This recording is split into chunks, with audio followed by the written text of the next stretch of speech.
fog eventually rolled back. People resettled, but they got comfortable. Started taking things for granted.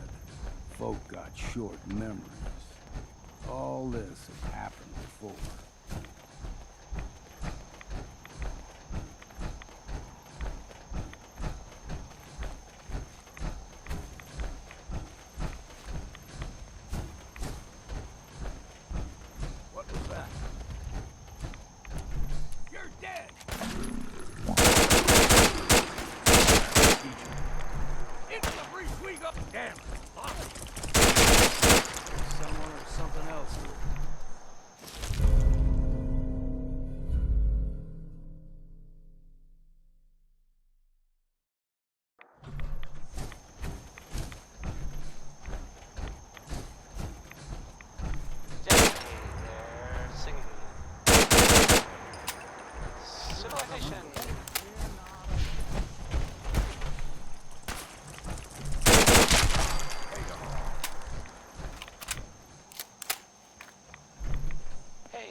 There's this bit of news that might interest you.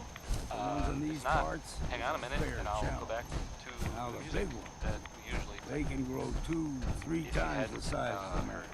I mean, I guess most people know, but maybe someone didn't.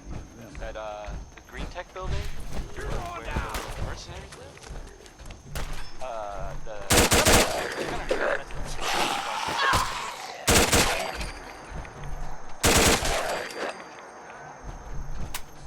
Those guys were tough, so I mean, I guess whoever killed them had to be even tougher, right?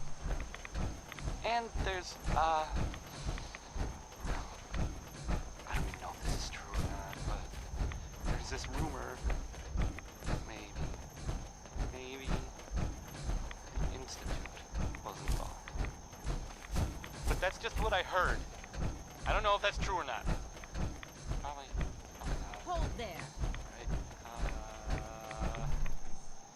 Segue.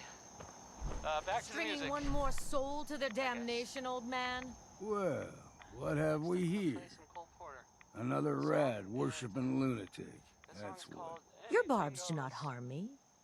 I am shielded by my faith. How about bullets? Faith shield you against those too? Oh, whoa, let's just settle down, okay? You're right. Waste of ammo. Do not sully this one with your blasphemy, old man. You. I suggest you go no further. Acadia. Sure. You do know you're crazy, right? Watch yourself, outsider. You walk through Adam's kingdom now. If you're done wasting time with a fanatic, let's move on.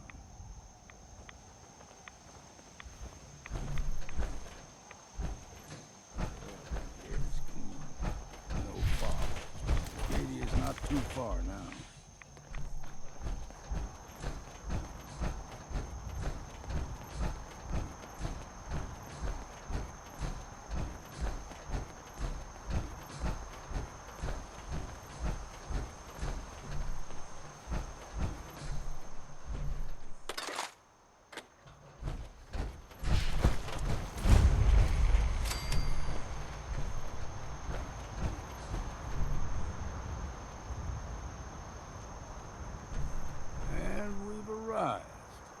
Acadia's already been watching us for a good spell.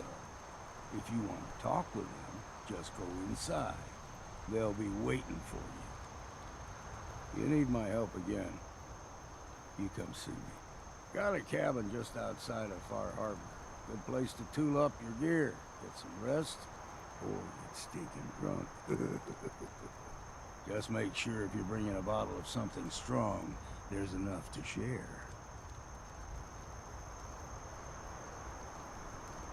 Maybe later, Longfellow. All right, but I'm serious about the offer. You ever want to hunt the forests and waters of the island together, I could think of worse things to do. Hey, you, got a sec? Of course, Nick. What's up? I wouldn't normally bother you with this sort of thing, but, well, I know I can trust you at this point. For as long as I can remember, I've been getting these, Flashes. Memories of places I've never been. Things I've never seen. Memories of Nicks.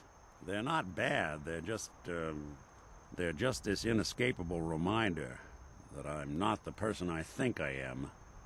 That I'm not a person at all. I'm just a machine, pretending to be human. You think, you feel, you're more than pretending, Nick. Yeah, nice of you to say, but your kind don't usually have to deal with someone else's whole life trapped inside their skulls. Don't get me wrong, I know I'm in Nick's debt. These memories, they've kept me alive. Nick was a hell of a cop. A guy with good instincts and a good heart. Self-lucky they didn't load me up with some ex-con, or whatever type might volunteer to let folks tinker with their gray matter. But it's thanks to Nick that I pass for human. Why I get to live cushy in Diamond City, and every other synth is shot on sight. I know I got it good, but my entire life I owe to Nick. Everything that makes me who I am. My judgment, my speech, hell, even my name. They're his. And I can't do a damn thing about it, because without them, I'm nothing. A shell.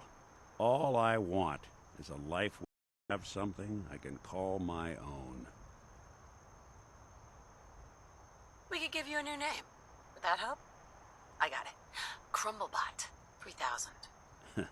Well, I suppose it's the thought that counts. You know, I'm just gonna need some time. Thanks. You know, there is this chunk of Nick Valentine history I've been hoping to put a bow on for a while now. I could use a hand if you're willing to take a crack at it. Sure thing. What's the case? Well, this one's straight out of the archives. Once upon a time, in the land of Boston, there lived a king of organized crime. Eddie Winter. He was a bad man who did a lot of bad things. Hurt a lot of innocent people.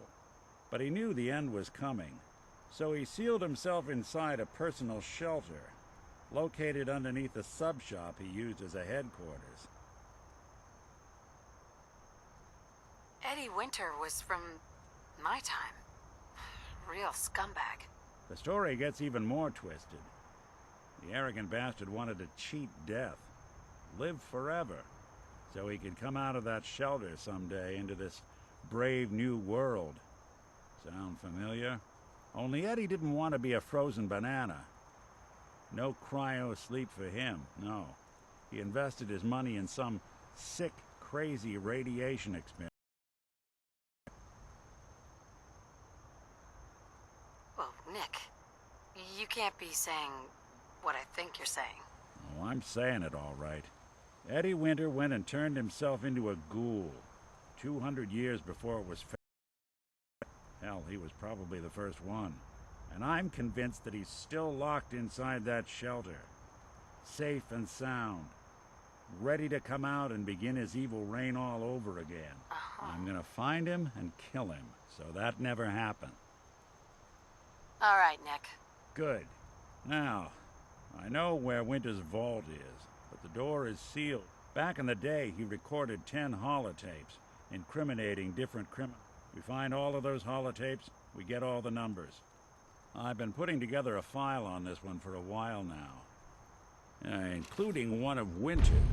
I managed to snatch from the Cambridge police evidence lockup before getting swarmed by ferals. On my way out the door, I spotted an active evidence terminal. Probably worth reading.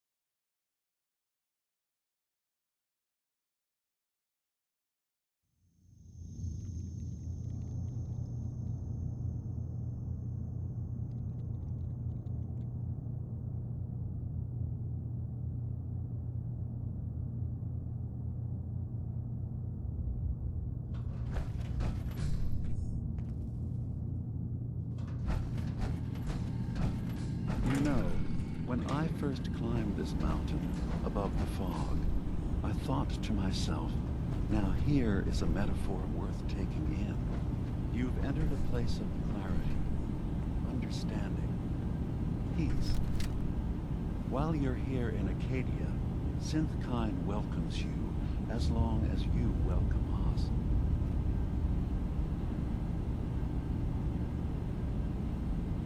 I came here looking for Kasumi Nakano. Really?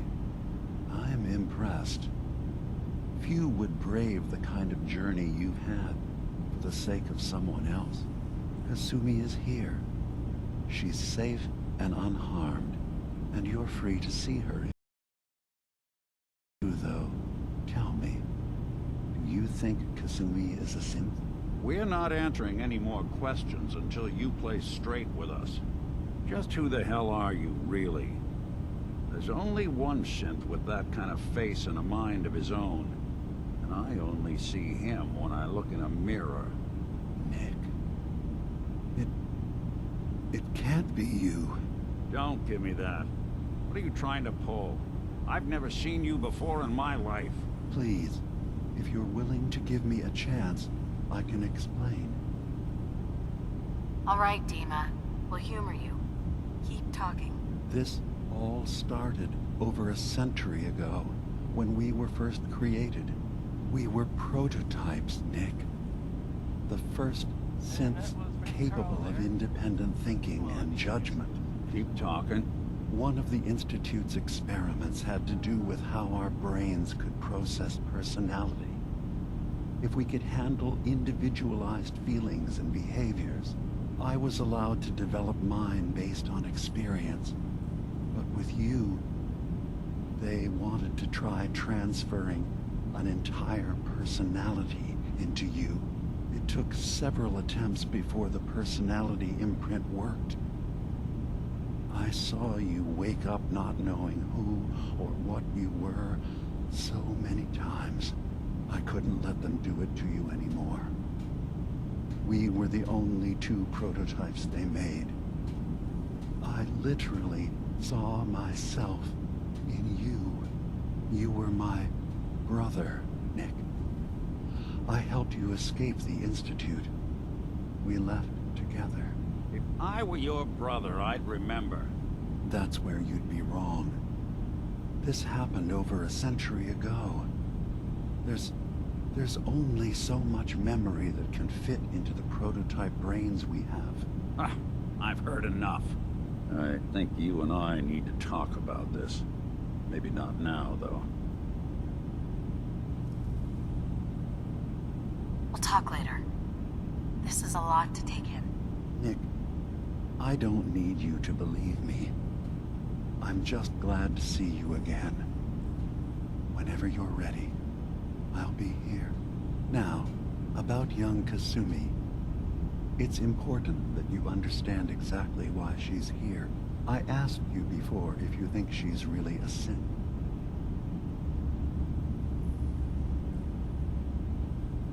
Why are you asking? Because she came here with that very... None of us take this trend that someone stripped. I want you to understand that before you see her. She has a chance here to live as a synth, not hiding. One more question, if you'll indulge me. Tell me, are you a synth?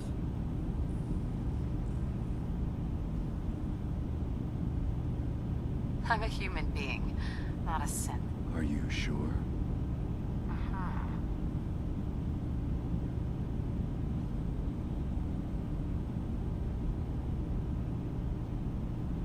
I remember being in my house the day the bombs fell. We ran to the vault. We were frozen. I was the only survivor. No memories before then? Just a single day, and then isn't it funny how a memory can feel like a whole different reality? People, places,